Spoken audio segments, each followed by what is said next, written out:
ಇತ್ತೀಚೆಗೆ ಮೂಲವ್ಯಾಧಿಯಂತಹ ಆರೋಗ್ಯದ ಸಮಸ್ಯೆಗಳು ಹೆಚ್ಚಾನೇ ಇದೆ. ಬೆಂಗಳೂರು ಇರ್ಬೋದು ಅಥವಾ ಇಡೀ ಕರ್ನಾಟಕ ಇರ್ಬೋದು, ದೇಶದಲ್ಲೇ ಇರ್ಬೋದು, ಇದರ ಸಂಖ್ಯೆ ಜಾಸ್ತಿ ಆಗ್ತಾ ಇದೆ. ಮೂಲವ್ಯಾಧಿ ಅಂತ ಹೇಳಿದ್ರೆ ಇಲ್ಲಿ ಗುದದ್ವಾರದಲ್ಲಿ ನೇರವಾಗಿ ಒಂದು ಮೊಳಕೆ ಕಟ್ಟಿದಂಥ ರೀತಿಯಲ್ಲಿ ಮಾಂಸ ಬೆಳೆಯುವಂತಹ ಒಂದು ಕಾಯಿಲೆ. ಇದನ್ನು ಬಿಟ್ಟರೂ ಕೂಡ ಸಮಸ್ಯೆ ಆಗುತ್ತೆ.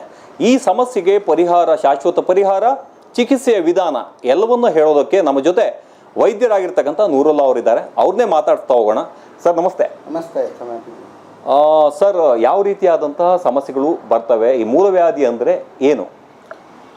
ಮೂಲವ್ಯಾಧಿ ಅನ್ನೋದು ಗುದದ್ವಾರದಲ್ಲಿ ಉಂಟಾಗ್ತಕ್ಕಂಥ ದುರ್ಮಾಂಸಗಳು ಬೆಳೆದು ಉರಿ, ನೊವೆ ಮತ್ತು ಕ್ಯೂ ರಕ್ತ ಹೋಗುವಂಥ ಒಂದು ತುಂಬ ಹಿಂಸೆ ಕೊಡುವಂಥ ಒಂದು ಕಾಯಿಲೆ ಅದು.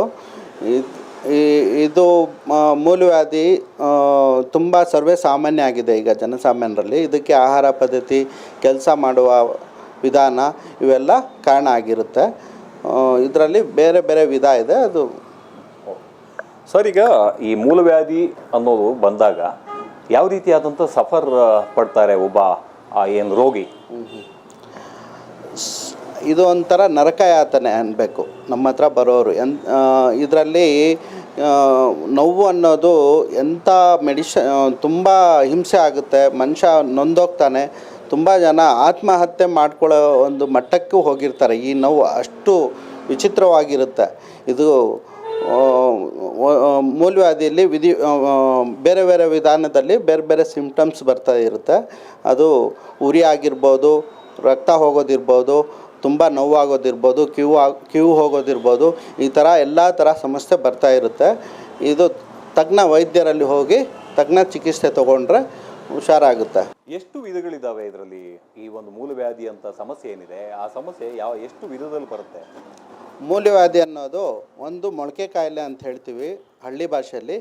ಮೊಳಕೆ ಕಾಯಿಲೆ ರಕ್ತ ಮೂಲವ್ಯಾಧಿ ಮತ್ತು ಹೊರ ಮೂಲವ್ಯಾಧಿ, ಒಳ ಮೂಲವ್ಯಾಧಿ ಅಂತ ಈಚೆ ಕಡೆ ಇದ್ದರೆ, ಗುದದ್ವಾರದಿಂದ ಈಚೆ ಗಡ್ಡೆ ಬೆಳೆದಿದ್ರೆ ಅದು ಹೊರ ಮೂಲವ್ಯಾಧಿ.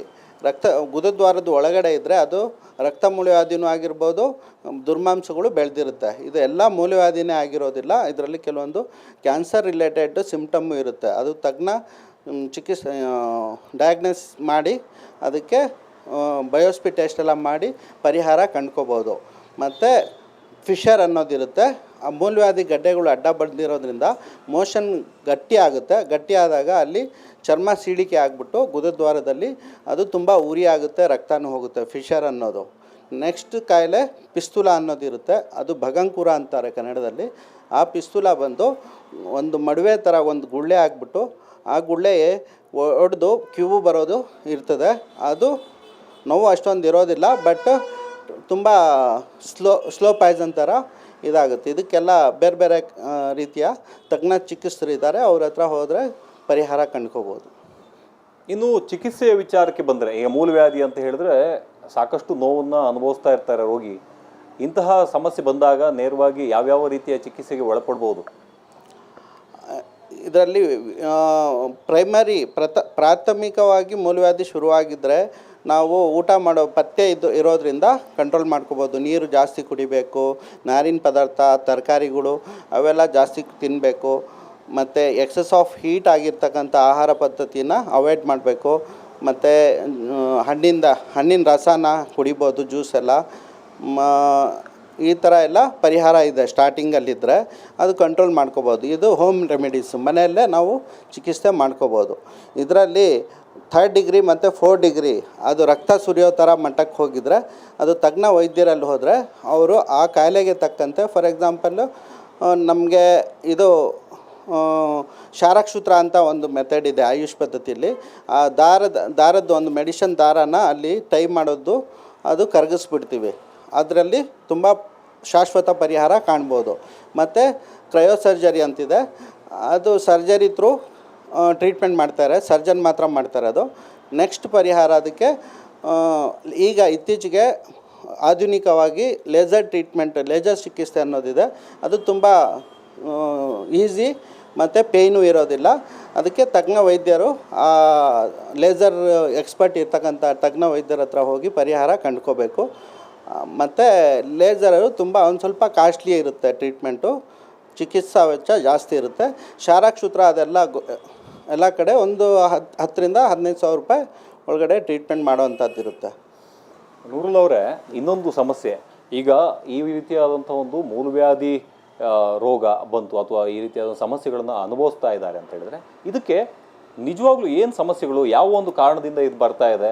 ಈಗ ಆಹಾರ ಪದ್ಧತಿಗಳಿಂದ ಏನಾದ್ರು ಬರ್ತಾ ಇದೆಯಾ? ಹಾಂ, ಮುಖ್ಯವಾಗಿ ಇದು ಆಹಾರ ಪದ್ಧತಿನೇ ಇದಕ್ಕೆ ಕಾರಣ. ಮತ್ತು ನಾವು ಮಾಡ್ತಕ್ಕಂಥ ಕೆಲಸದ್ದು ರೀಸನ್ ಇರುತ್ತೆ. ಎಕ್ಸಾಂಪಲ್, ಕೆಲಸದಿಂದ ಹೆರಿಡೇಟ್ರಿ ಆ ಥರ ಏನು ಇರೋದಿಲ್ಲ. ಆಹಾರ ಪದ್ಧತಿಯಲ್ಲಿ ನಾವು ಇತ್ತೀಚೆಗೆ ಆರ್ಗ್ಯಾನಿಕ್ ಫುಡ್ಡು ಅವಾಯ್ಡ್ ಮಾಡ್ತಾಯಿದ್ದೀವಿ. ಅಂದರೆ ಕೊಟ್ಟಿಗೆ ಗೊಬ್ಬರ ಹಾಕಿಬಿಟ್ಟು ತರಕಾರಿ, ಹಣ್ಣು ಹಂಪಲೆಲ್ಲ ಬೆಳೆಯೋದನ್ನು, ಸೊಪ್ಪೆಲ್ಲ ಬೆಳೆಯೋದನ್ನು ಅವಾಯ್ಡ್ ಮಾಡ್ತಾಯಿದ್ದೀವಿ. ಅದಕ್ಕೆ ನಾವು ರಾಸಾಯನಿಕ ಗೊಬ್ಬರಗಳೇ ಫರ್ಟಿಲೈಸರ್ಸ್ ಅನ್ನೋದು ಒಂದು ಔಷಧಿ ಹೊಡೆದು ಸಿಂಪಡಣೆ ಮಾಡಿ ಅದು ತಿಂತಾ ಇರೋದ್ರಿಂದ ಅದರಲ್ಲಿ ತುಂಬ ಕೆಮಿಕಲ್ ವೇರಿಯೇಷನ್ ಆಗಿ ನಮ್ಮ ಗುದದ್ವಾರದಲ್ಲಿ ಈ ಥರ ಕಾಯಿಲೆಗಳು ಹುಟ್ಕೊಳ್ತಾ ಇದ್ದಾರೆ. ಮತ್ತು ಕೆಲಸ ಮಾಡೋದು, ಡ್ರೈವರು ಮತ್ತು ಟೈಲರು ಕೂತ್ಕೊಂಡು ಕಂಟಿನ್ಯೂಸ್ ಆಗಿ 4 ಅವರ್ 5 ಅವರ್ 10 ಅವರ್ ಈ ಥರ ನಾವು ಕೆಲಸ ಮಾಡೋದ್ರಿಂದ ಇದು ಮೂಲವ್ಯಾಧಿ ಜಾಸ್ತಿ ಬರೋಕ್ಕೆ ರೀಸನ್ ಇದೆ. ಓಕೆ, ಈಗ ಮೂಲವ್ಯಾಧಿಯ ಸಮಸ್ಯೆಗಳು ನಾನಾ ರೀತಿಯಲ್ಲಿ ಬರುತ್ತೆ. ಆಹಾರದ ವಿಚಾರದಲ್ಲೂ ಕೂಡ ಬರುತ್ತೆ. ಈಗ ನಾರಿನ ಪದಾರ್ಥಗಳನ್ನು ತಿಂತಾ ಇಲ್ಲ, ಬರೀ ರಾಸಾಯನಿಕ ಗೊಬ್ಬರಗಳನ್ನು ಹಾಕಿರ್ತಕ್ಕಂತಹ ಎಲ್ಲ ಫುಡ್ಗಳನ್ನು ಕೂಡ ತಿಂತಾ ಇದ್ದೇವೆ. ಅದೇ ರೀತಿಯಾಗಿ ಕೂತು ಕೆಲಸಗಳನ್ನು ಮಾಡೋರಿಗೂ ಕೂಡ ಇದೇ ರೀತಿಯ ಸಮಸ್ಯೆಗಳು ಬರ್ತವೆ. ಸಮಸ್ಯೆಗಳು ಬರಬಾರ್ದು ಅಂತ ಹೇಳಿದರೆ ಒಳ್ಳೆಯ ಪದಾರ್ಥಗಳನ್ನು, ಏನು ಕೊಟ್ಟಿಗೆ ಗೊಬ್ಬರದಿಂದ ಬೆಳೆದಿರ್ತಕ್ಕಂತಹ ತರಕಾರಿಗಳನ್ನು ತಿನ್ನಬೇಕಾಗುತ್ತೆ, ನಾರಿನ ವಸ್ತುಗಳನ್ನು ತಿನ್ನಬೇಕಾಗುತ್ತೆ. ಇದು ಯಾವುದನ್ನು ಕೂಡ ನಾವು ಮಾಡ್ತಾ ಇಲ್ಲ. ಅದು ಸಿಟಿಯಲ್ಲಿ ಇರ್ತಕ್ಕಂಥ ಜನರಿಗೆ ಸಾಕಷ್ಟು ಸಮಸ್ಯೆಗಳು ಹೆಚ್ಚಾಗ್ತಾ ಇದೆ. ಅಂದರೆ ಮೂಲವ್ಯಾಧಿಯಂತಹ ಸಮಸ್ಯೆಗಳು ಉಲ್ಬಣಿಸ್ತಾ ಇದೆ. ಇದನ್ನು ತಡಿಬೇಕು ಅಂತ ಹೇಳಿದರೆ ತಮ್ಮ ವ್ಯಾಯಾಮ ಇರ್ಬೋದು, ಅದೇ ರೀತಿಯಾಗಿ ನಾವು ತಿನ್ನುವಂಥ ಆಹಾರ ಏನಿರುತ್ತೆ ಆ ಆಹಾರವನ್ನು ಕೂಡ ಸರಿಯಾದ ರೀತಿಯಲ್ಲಿ, ಸಮತೋಲನದ ರೀತಿಯಲ್ಲಿ ತಿಂದರೆ ಈ ಒಂದು ಸಮಸ್ಯೆಯನ್ನು ಬಗೆಹರಿಸ್ಕೋಬೋದು. ಮತ್ತು ಎಲ್ಲಾದರೂ ಸಮಸ್ಯೆ ಬಂದಿದ್ದೇ ಹೋದಾದರೆ ಅದನ್ನು ತಜ್ಞರ ಬಳಿ ಹೋಗಿ ಅದನ್ನು ತೋರಿಸುವಂತಹ ಕೆಲಸಗಳನ್ನು ಮಾಡಬೇಕಾಗುತ್ತೆ. ಒಂದು ವೇಳೆ ಕ್ಯಾನ್ಸರ್ ಆಗಿ ಪರಿವರ್ತನೆ ಆಗಿದ್ದರೂ ಕೂಡ ಅದಕ್ಕೂ ಕೂಡ ಚಿಕಿತ್ಸೆಯನ್ನು ಕೊಡಲಾಗುತ್ತೆ. ದತ್ತರಾಜ್ ಪಡುಕೋಣೆ, ಸಮಯ ನ್ಯೂಸ್, ಬೆಂಗಳೂರು.